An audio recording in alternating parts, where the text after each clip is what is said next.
What happens when Europe's economic anchor abandons 7 decades of Atlantic alignment in order to preserve its industrial base? This morning, German Chancellor Olaf Scholz announced Berlin's withdrawal from NATO's energy sanctions framework and finalized a comprehensive natural gas agreement with Moscow that circumvents every Western imposed since 2022. This move is not diplomatic hedging, nor is it conventional economic pragmatism. It represents a deliberate strategic choice. Germany has prioritized national economic survival over alliance loyalty.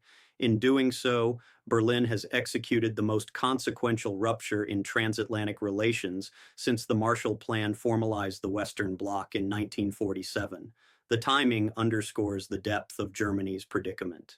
Since the termination of Russian gas supplies, German industrial output has fallen by 23%.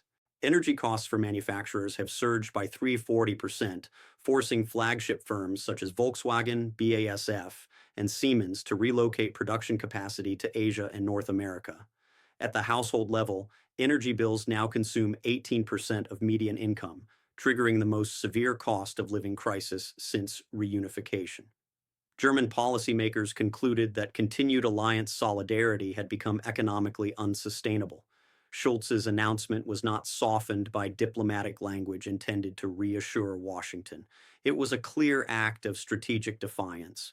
German industrial interests, he stated, cannot remain subordinate to geopolitical objectives that undermine the country's economic foundation. Berlin will pursue energy partnerships that serve German citizens regardless of alliance preferences. This declaration represents a fundamental rejection of the principle that has governed NATO since 1949, that member states subordinate national economic interests to collective security requirements. The Nord Stream 3 agreement exposes the depth and sophistication of German-Russian coordination despite 2 years of purported economic warfare.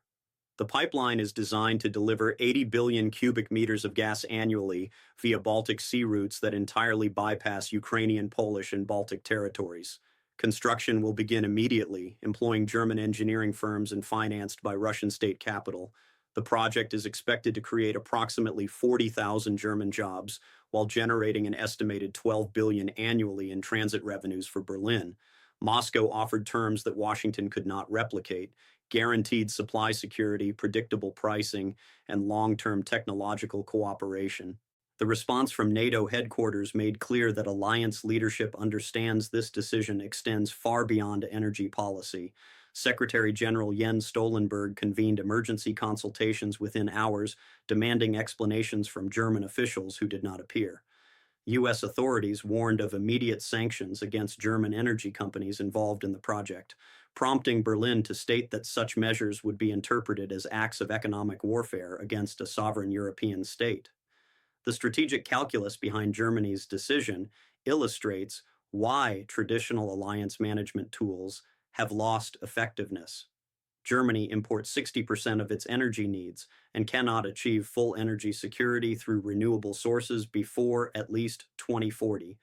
American liquefied natural gas is approximately 280% more expensive than Russian pipeline gas and would require extensive infrastructure investments that German taxpayers cannot sustain amid recessionary conditions. At the same time, China has overtaken all others to become Germany's largest export market, absorbing 22% of German manufacturing exports. This economic reality further constrains Berlin's strategic flexibility and amplifies the ripple effects across Europe. Reactions from other NATO members reveal the risk of a cascading breakdown along the alliance's eastern flank. France accelerated discussions with Moscow over nuclear fuel supplies. Italy quietly resumed purchasing Russian aluminum through intermediaries. Hungary and Slovakia openly endorsed Berlin's position, arguing that energy security falls squarely within the bounds of legitimate national sovereignty. Washington's available response options expose deep structural weaknesses in alliance management. Military coercion against Germany is inconceivable. Broad economic sanctions would only hasten European fragmentation. Diplomatic isolation would formalize Germany's departure while offering no credible mechanism to restore influence. German strategic thinking reflects a growing recognition that U.S. security guarantees have diminished in practical value, even as Germany's economic vulnerabilities have intensified. NATO's Article 5 protects against military invasion, an outcome no rational actor is pursuing, yet offers no protection against energy coercion or economic warfare, which constitute the primary contemporary threats. The psychological dimension of Germany's shift is equally significant. Berlin increasingly rejects a subordinate role within alliance structures that demand sacrifice without reciprocal concessions. When Washington urges energy independence while simultaneously selling higher cost alternatives, alliance solidarity begins to resemble economic extraction rather than partnership. Moscow's approach demonstrates a precise understanding of these alliance pressure points. Russia did not rely on military threats to prompt Germany's defection. Instead, economic incentives combined with patient strategic positioning created conditions in which German leaders concluded that economic survival outweighed alliance loyalty. As a result, structural transformation of the alliance becomes unavoidable. Germany's break illustrates that NATO's solidarity has limits when member states confront existential economic pressures. Either alliance frameworks adapt to accommodate national economic interests, or further defections will fracture Western unity. This moment marks the erosion of American alliance management based on subordination and the emergence of European strategic autonomy. Germany's decision reinforces a fundamental principle.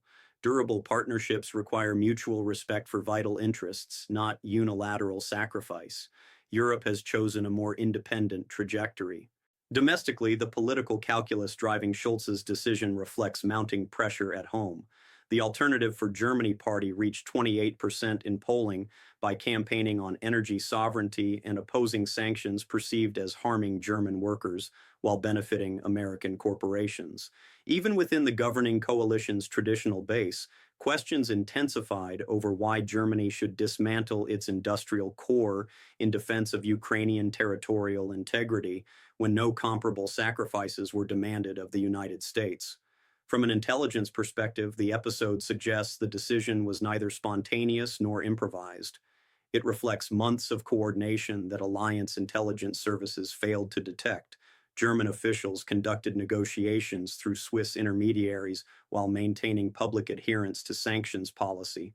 Russian firms prepositioned pipeline materials well in advance, enabling immediate project initiation. The operational sophistication on both sides indicates deliberate planning rather than reactive policy. The implications extend beyond energy markets to broader questions of alliance durability and the evolution of a multipolar international system. When the costs of alliance membership exceed its perceived benefits, even long-standing partners prioritize national survival over collective solidarity. Germany's decision reinforces established theories of alliance decay, particularly when dominant powers fail to deliver essential security goods. European security architecture now faces structural revision as Berlin's move legitimizes individual states pursuing bilateral arrangements with Russia rather than adhering to unified Western positions. The Russian president's message to economically pressured states is implicit but clear. Accommodation with Moscow offers relief while absorbing costs for conflicts that do not directly threaten national territory offers none. Financially, Germany's integration with Russian payment mechanisms operating outside SWIFT and dollar-dominated networks signals a meaningful shift. Energy transactions structured through ruble-euro arrangements reduce Berlin's exposure to U.S. monetary policy, while granting Russia continued access to hard currency despite sanctions. Technologically, Germany regains access to areas restricted under U.S. policy. This includes Russian nuclear technology, space cooperation, and industrial processes critical to advanced manufacturing. German chemical firms also recover access to rare earth elements and specialized compounds vital for pharmaceutical and automotive production.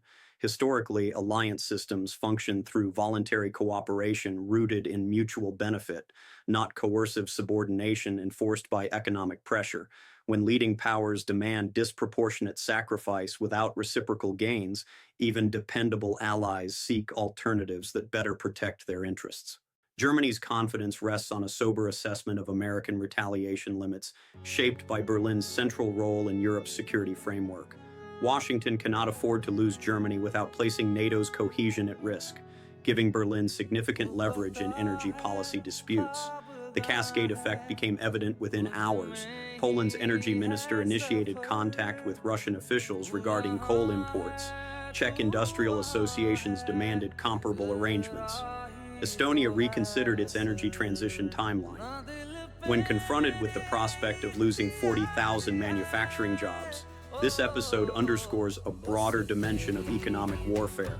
Russia achieved strategic objectives without military confrontation, relying instead on sustained economic positioning. Energy infrastructure was maintained despite sanctions, while Moscow waited for European economic costs to reach politically intolerable levels. The result illustrates how economic leverage can succeed where military threats fail. American strategic assumptions proved flawed. Washington presumed economic pain would reinforce alliance cohesion, treating energy security as an abstract principle rather than an existential requirement for industrial societies. This misjudgment reflects a broader inability to translate economic vulnerability into political pressure within democratic systems. Intelligence failures compounded the strategic setback. Despite extensive surveillance capabilities and alliance intelligence sharing, Western services failed to detect months-long German-Russian coordination. This suggests existing intelligence tools are poorly suited to monitoring economic diplomacy conducted through legitimate, non-overt channels. NATO's institutional crisis deepens as Germany's defection demonstrates that alliance structures cannot compel compliance when members confront existential economic threats. Article 5 guarantees lose relevance when economic warfare renders military deterrence insufficient. Without adaptation to economic security realities, further defections become likely. The China factor accelerates European-Russian rapprochement. Beijing has encouraged energy partnerships that dilute American influence across Eurasia. Chinese financial institutions have facilitated currency swap mechanisms that enable European-Russian trade beyond dollar-based systems, establishing parallel economic architectures beyond U.S. oversight. Berlin's gamble reflects a calculated conclusion.